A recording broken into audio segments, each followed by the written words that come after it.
Vous savez, nous avons eu une avant-première. C'était hier soir, il y a 2 nuits. À 75 ans, Richard Gere a finalement tiré sa révérence. L'homme qui a incarné le charme hollywoodien pendant des décennies a prononcé 10 mots qui ont stupéfié le monde. Il ne s'agissait ni de ses blockbusters, ni des tapis rouges. Au lieu de cela, il a révélé une vérité qu'il lui a fallu 3 mariages et un demi-siècle pour comprendre. Il a admis qu'il n'avait pas toujours été un homme avec qui l'on pouvait s'engager. Qui est cette femme qui a tout changé? Et pourquoi a-t-il fallu toute une vie pour la trouver? Rejoignez-nous pour découvrir la véritable histoire de la quête de plénitude de Richard Gere. Ses racines pennsylvaniennes, bien avant d'être une star de cinéma. Richard Gere était un enfant calme et réfléchi. Ayant grandi à Syracuse, dans l'État de New York, puis en Pennsylvanie, il ne correspondait pas au profil type du futur sex symbole hollywoodien. Au lieu de rechercher la gloire, il trouva refuge dans la musique et la réflexion. Il jouait de la trompette et composait même pour les pièces de théâtre de son école. Pour le jeune Richard, la trompette n'était pas qu'un simple instrument. C'était un moyen de créer un monde à part où il pouvait exprimer des sentiments qu'il ne parvenait pas à formuler. Ce bagage musical lui procurait une sérénité qui le distinguait des autres enfants de son âge plus enclins à des aspirations traditionnelles. Il pouvait se masquer en jouant différemment. Il pouvait se masquer en incarnant différents personnages. Il pouvait être n'importe qui, un héros, un rebelle, un amoureux. C'était la solution idéale pour un jeune homme très complexé par sa véritable identité. Lorsqu'il jouait un rôle, personne ne pouvait voir le vrai Richard qui se sentait incertain et en décalage. Cette capacité à jouer la comédie devint un bouclier. Mais cela signifiait aussi que même devenu célèbre, il ne faisait que jouer une comédie pour se protéger du monde extérieur. Ses études de philosophie à l'Université du Massachusetts ajoutèrent une nouvelle dimension à cette vie paisible. Il ne s'intéressait pas seulement au comment de la vie, mais aussi au pourquoi. Il passa ses années de formation à lire sur différentes façons d'appréhender le monde. Ses grandes idées sur l'existence et l'esprit l'accompagnèrent de longtemps après la fin de ses études. Alors que la plupart des jeunes acteurs se concentraient sur l'obtention de leur prochain grand rôle, Richard réfléchissait déjà à la manière de donner un sens plus profond à la vie. Ses premières études de philosophie ont semé les graines de son avenir. Elles lui ont appris que la gloire et le tumulte d'Hollywood n'étaient pas les choses les plus importantes. Ce qui explique pourquoi il s'est finalement senti si à l'aise de s'éloigner du sommet de sa carrière pour trouver le silence. Mais à mesure que sa renommée grandissait, la liste des femmes qui tentaient de percer ce masque s'allongeait également. L'agitation des étoiles montantes. Alors que la carrière de Richard Gere prenait son envol dans les années 1970, sa vie personnelle évoluait tout aussi rapidement que sa célébrité grandissante. À cette époque, ce jeune homme était animé d'une profonde ambition de réussir à Hollywood. Tellement absorbé par son travail et son image publique mystérieuse, ses relations amoureuses ressemblaient souvent à de courts chapitres d'un livre plutôt qu'à de longues histoires. L'une de ses premières compagnes fut Carol Mallory Mankin, qui le décrivait comme quelqu'un de constamment en mouvement et en perpétuelle transformation. Une autre était Penelope Milford, sa partenaire dans le film Les Moissons du ciel. Bien que ces femmes aient compté pour lui à cette époque, Richard avait du mal à s'installer. Il était davantage préoccupé par son épanouissement personnel et sa carrière que par la construction d'un foyer stable avec une autre personne. Il ne savait pas vraiment comment être le genre de partenaire qui reste principalement parce qu'il cherchait encore sa propre identité. Tout a basculé en 1978 lorsqu'il a entrepris un voyage au Népal et en Inde avec une femme nommée Sylvia Martins. Sylvia était peintre et a initié Richard à un mode de vie radicalement différent. Ce voyage a été un tournant décisif. Au cours de son périple à travers l'Himalaya, Richard a rencontré des moines tibétains et a commencé à s'intéresser au bouddhisme.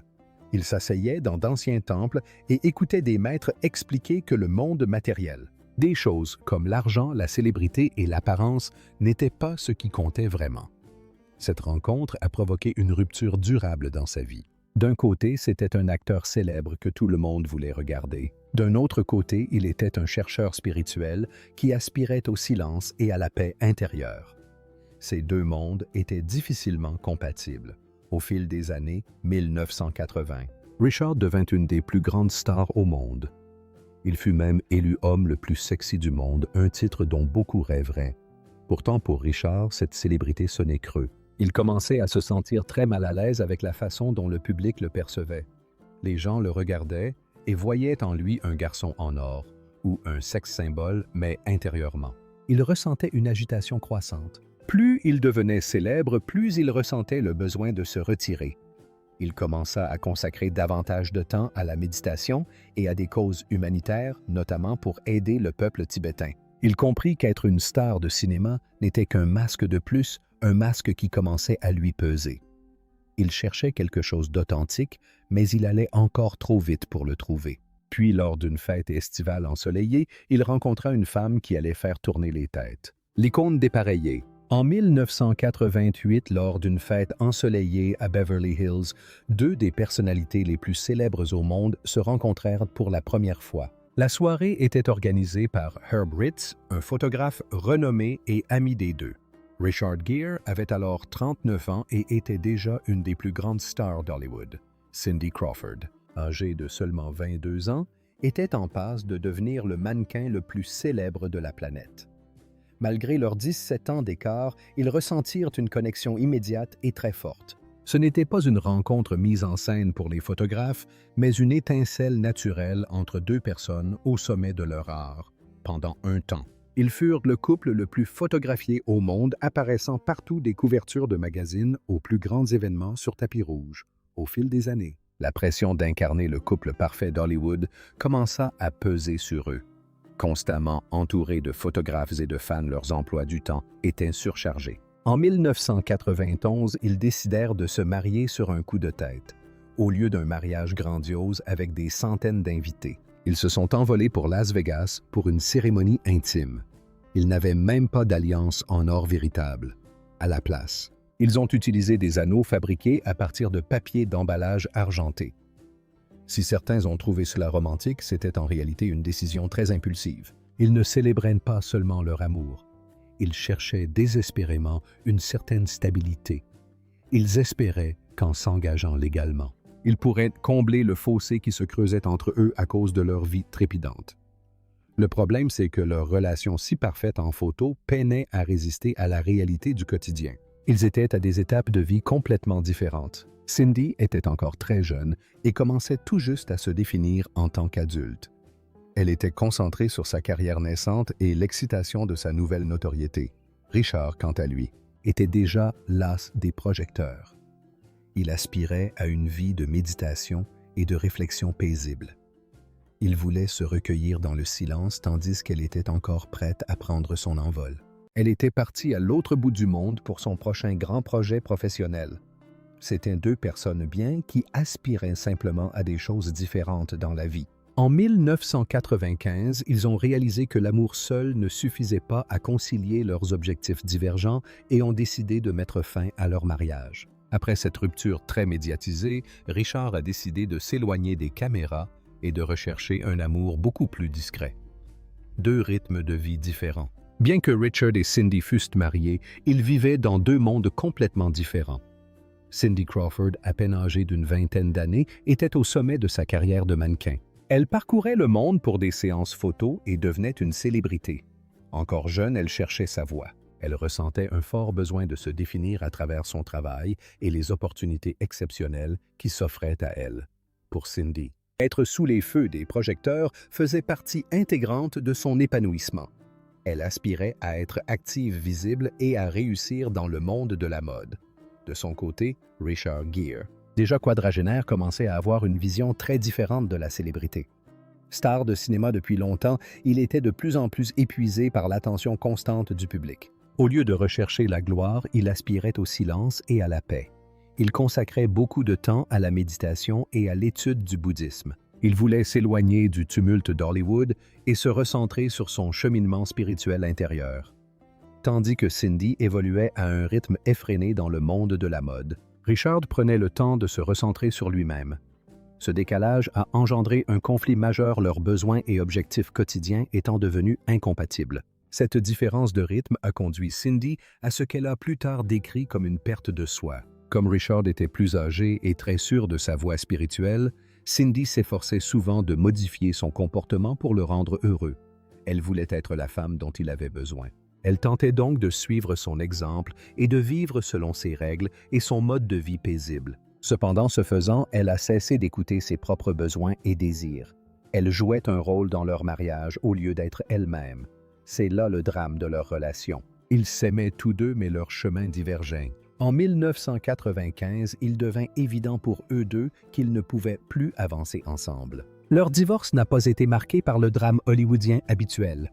Pas de disputes publiques, pas d'articles sordides dans la presse, pas de bataille juridique autour de l'argent. Ce fut une séparation discrète et respectueuse. Ils ont tous deux réalisé qu'ils n'étaient plus sur la même longueur d'onde. Richard recherchait une partenaire capable de partager sa profonde solitude et Cindy avait besoin de liberté pour s'épanouir en tant que femme indépendante. Ils ont décidé de se séparer tout simplement parce qu'ils étaient devenus différents avec des conceptions du bonheur différentes. Après sa rupture avec Cindy, Richard a décidé de se retirer des projecteurs pendant un certain temps afin de voir s'il pouvait trouver un autre type de partenaire qui partage son amour pour une vie tranquille. Carrie Lell recherche un ancrage. Après son divorce avec Cindy Crawford en 1995, Richard Gere a fait un choix bien précis, s'éloigner des projecteurs et de l'attention constante des paparazzis. Il ne voulait plus être au centre du spectacle hollywoodien.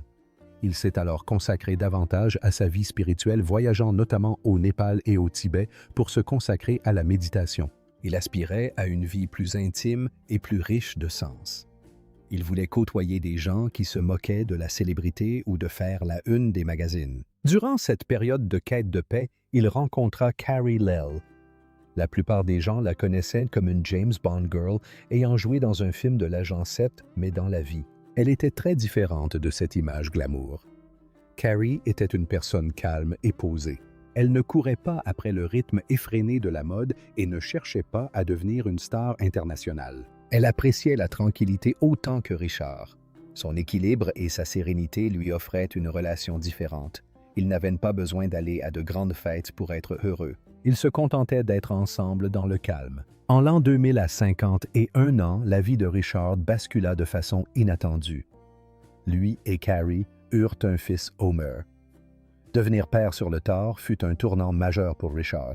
Avant la naissance d'Homer, Richard consacrait l'essentiel de son temps à sa quête spirituelle et à sa paix intérieure. Il se concentrait beaucoup sur l'introspection, c'est-à-dire sur ses propres pensées et sentiments. Mais la naissance de son fils l'obligea à se tourner vers les autres. Il dut désormais faire passer les besoins d'un autre être avant les siens. Il ne pouvait plus rester silencieux pendant des heures si son fils avait besoin de lui. Il dut apprendre à être présent pour sa famille de manière très concrète. Finalement, Carrie et lui s'installèrent à Pound Ridge, un quartier paisible de l'État de New York, où ils vécurent dans une ferme et se consacrèrent à l'éducation de leur fils, loin du tumulte de la ville. Pendant longtemps, Richard semblait avoir enfin trouvé la vie tranquille dont il avait toujours rêvé. Mais même au milieu de cette paix apparente, un nouveau type de silence commençait à s'installer entre eux. Quand le silence devient absence. Après son divorce avec Cindy Crawford en 1995, Richard Gere fit un choix radical. Il décida de s'éloigner des projecteurs et de l'attention constante des paparazzis. Il ne voulait plus être au centre du spectacle hollywoodien. Il se consacra alors davantage à sa vie spirituelle, voyageant dans des lieux comme le Népal et le Tibet pour se consacrer à la méditation. Il aspirait à une vie plus intime et plus riche de sens. Il souhaitait côtoyer des personnes indifférentes à la célébrité et aux couvertures de magazines. C'est durant cette période de quête de paix qu'il rencontra Carrie Lell. Connue du grand public comme une James Bond girl pour son rôle dans un film de l'agent 7. Elle était pourtant bien différente dans la vie de tous les jours. Carrie était une personne très calme et posée. Elle ne courait pas après le rythme effréné de la mode et ne cherchait pas à devenir une star internationale. Elle appréciait la tranquillité autant que Richard. Son équilibre et sa sérénité lui offraient une relation différente. Ils n'avaient pas besoin d'aller à de grandes fêtes pour être heureux. Ils se contentaient d'être ensemble dans le calme. En l'an 2000 à 51 ans, la vie de Richard bascula de façon inattendue. Lui et Carrie eurent un fils, Homer. Devenir père sur le tard fut un tournant majeur pour Richard. Avant la naissance d'Homer, Richard consacrait l'essentiel de son temps à sa quête spirituelle et à sa paix intérieure. Il se concentrait beaucoup sur l'introspection, c'est-à-dire sur ses propres pensées et sentiments. Mais la naissance de son fils l'obligea à se tourner vers les autres.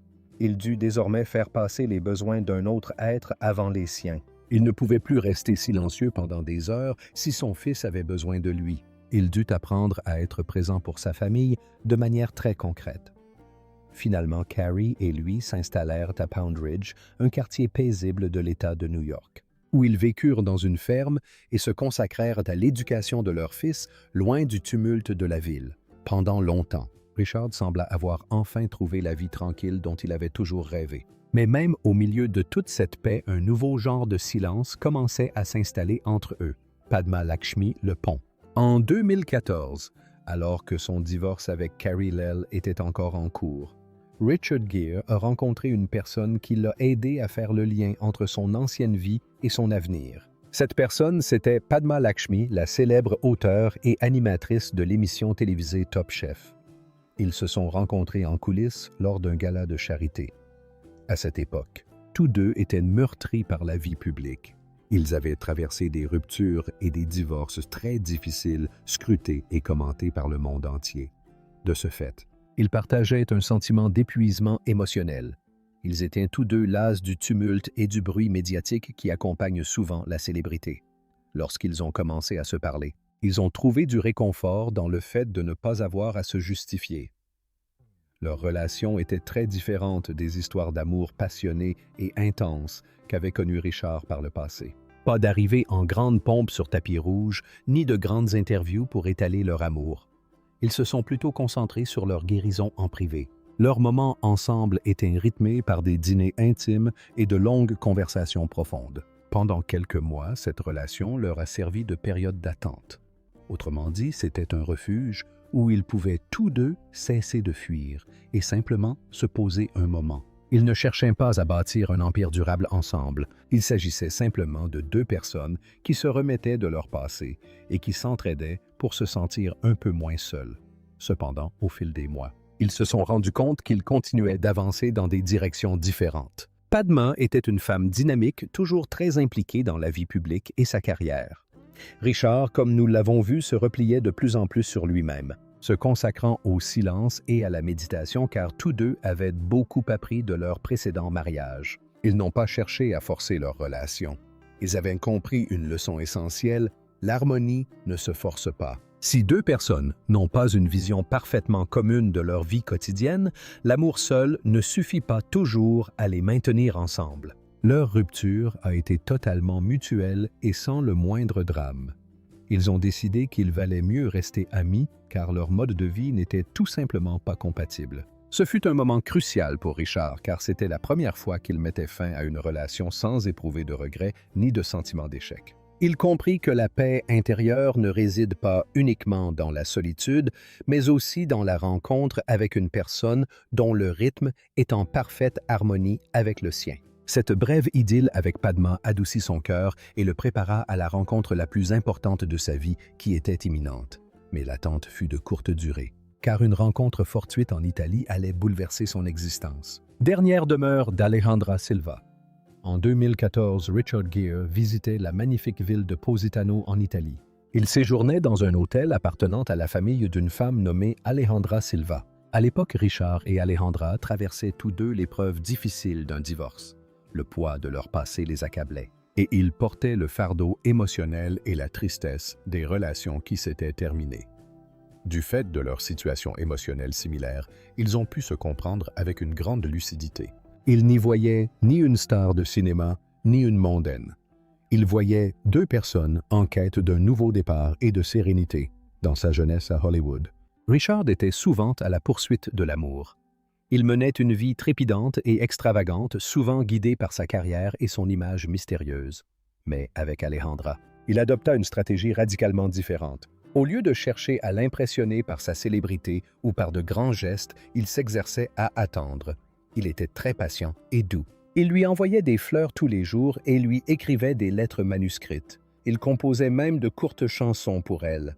Il ne cherchait pas à la séduire ni à se mettre en scène pour montrer sa grandeur. Il lui offrait simplement la paix et une présence rassurante et constante. Il voulait qu'elle sache qu'il n'était pas là pour la brusquer, mais pour rester. Alejandra était d'abord prudente. Il y avait 33 ans d'écart entre eux, et elle s'inquiétait du prix à payer pour une vie aussi exposée. Cependant, elle a vite compris que Richard ne recherchait pas une romance hollywoodienne classique. Il aspirait à une transformation profonde, une manière spirituelle de dire que leurs âmes convergeaient vers le même but. En 2018, ils partageaient un profond désir d'aider les autres et de trouver la paix intérieure. Ils se sont mariés en toute intimité selon le rite bouddhiste. Ce fut un moment très important, car Alejandra décida elle aussi de se convertir au bouddhisme. Non pas parce que Richard le lui avait demandé, mais parce qu'elle ressentait une véritable harmonie avec ses croyances. Pour la première fois, Richard avait un compagnon qui non seulement tolérait sa vie spirituelle, mais la vivait pleinement à ses côtés. Ensemble, ils bâtirent une vie qui ne dépendait de rien du monde extérieur. Ils retournèrent à la ferme de Pound Ridge. Mais cette fois, la maison n'était plus synonyme de silence et d'isolement. Au contraire, l'endroit était empli de musique d'enfants et d'un sentiment de chez-soi. Richard avait enfin trouvé une personne qu'il n'avait pas besoin de convaincre de rester car elle n'avait jamais eu l'impression de devoir partir. Ils n'étaient plus deux personnes cherchant à se compléter. Ils étaient deux personnes entières, avançant ensemble sur le même chemin. Maintenant qu'il a enfin trouvé la paix, Richard porte un regard neuf sur sa vie, l'intégrité plutôt que la passion. Aujourd'hui, la vie de Richard Gere est bien différente de celle des années 80 et 90. Autrefois, la maison d'une star de cinéma était souvent remplie de récompenses, d'affiches de films et d'objets de valeur qui rappelaient constamment sa célébrité. Mais dans la ferme de Pound Ridge, où Richard vit avec Alejandra, le quotidien est bien plus paisible et ordinaire. La maison est emplie de crayons de couleur de livres pour enfants et des rires de ses jeunes fils. Richard compose toujours de la musique chaque matin, mais désormais pour Alejandra. Il lui envoie toujours des fleurs, non pas pour la séduire, mais parce que cela lui procure une joie sincère. Leur vie de famille est ancrée dans le présent, loin de leur carrière passée. Cet environnement est à l'opposé de l'univers des souvenirs de cinéma qu'il a connus. Ici, il est simplement un père et un mari, et non une icône mondiale. La philosophie centrale de leur mariage repose sur ce que Richard appelle « être déjà entier ». Dans de nombreuses histoires d'amour, on entend dire que l'on cherche son âme sœur, la personne qui nous complète. Richard pense que cette façon de penser met trop de pression sur une relation. Si vous attendez de l'autre qu'il résolve vos problèmes ou vous apporte un sentiment de plénitude, vous finirez par être déçu. Richard et Alejandra se sont rencontrés alors qu'ils étaient déjà heureux et épanouis individuellement. N'ayant pas besoin l'un de l'autre pour être complets, ils peuvent simplement profiter de leur relation. Cela les libère de toute pression liée aux attentes. Alejandra n'a pas besoin que Richard soit le mari hollywoodien parfait et Richard n'a pas besoin qu'Alejandra soit autre chose que ce qu'elle est. Cela crée une relation fondée sur l'acceptation totale, ce qui nous amène à ce que l'on pourrait appeler l'acte final de son parcours. Pendant des décennies, la vie sentimentale de Richard a ressemblé à une porte tournante où les femmes allaient et venaient. Beaucoup pensaient que s'il n'y arrivait pas, c'est parce qu'il devait changer. Pourtant, la vérité est que la porte a fini par s'arrêter, non pas parce qu'il avait changé de personnalité, mais parce qu'il avait cessé de jouer la comédie. Pendant longtemps, Richard a toujours joué un rôle qu'il s'agisse de l'homme le plus sexy du monde, de l'acteur mystérieux ou du chercheur spirituel intense. Lorsqu'il a rencontré Alejandra, il s'est enfin senti suffisamment en sécurité pour cesser de jouer la comédie. Il a compris que lorsqu'on cesse de se donner un genre pour quelqu'un d'autre, on trouve enfin la personne qui nous aime pour ce que nous sommes vraiment. Sa vie n'est plus une course effrénée ni une performance. Elle est désormais rythmée par une douce quiétude. Un rythme partagé qui ne demande aucun effort. Alejandra n'a jamais eu besoin d'être convaincue de rester, car elle n'a jamais cherché la star de cinéma. Elle cherchait l'homme qui était déjà là, attendant dans le silence. Richard Gere n'a pas trouvé le bonheur en incarnant un nouveau personnage. Il l'a trouvé en étant enfin lui-même. Son parcours nous montre que trouver l'âme sœur commence souvent par se trouver soi-même. Pendant des décennies, il a joué différents rôles à Hollywood pour finalement comprendre que les véritables liens se tissent dans le calme. En se détachant des rôles, il a enfin trouvé un foyer où il n'avait plus besoin d'être autre chose que lui-même. Cette vidéo vous a plu. N'hésitez pas à liker et à vous abonner pour découvrir d'autres histoires inspirantes. Activez les notifications pour ne rien manquer. Dites-nous en commentaire quel aspect du parcours de Richard vous a le plus surpris. Merci d'avoir regardé.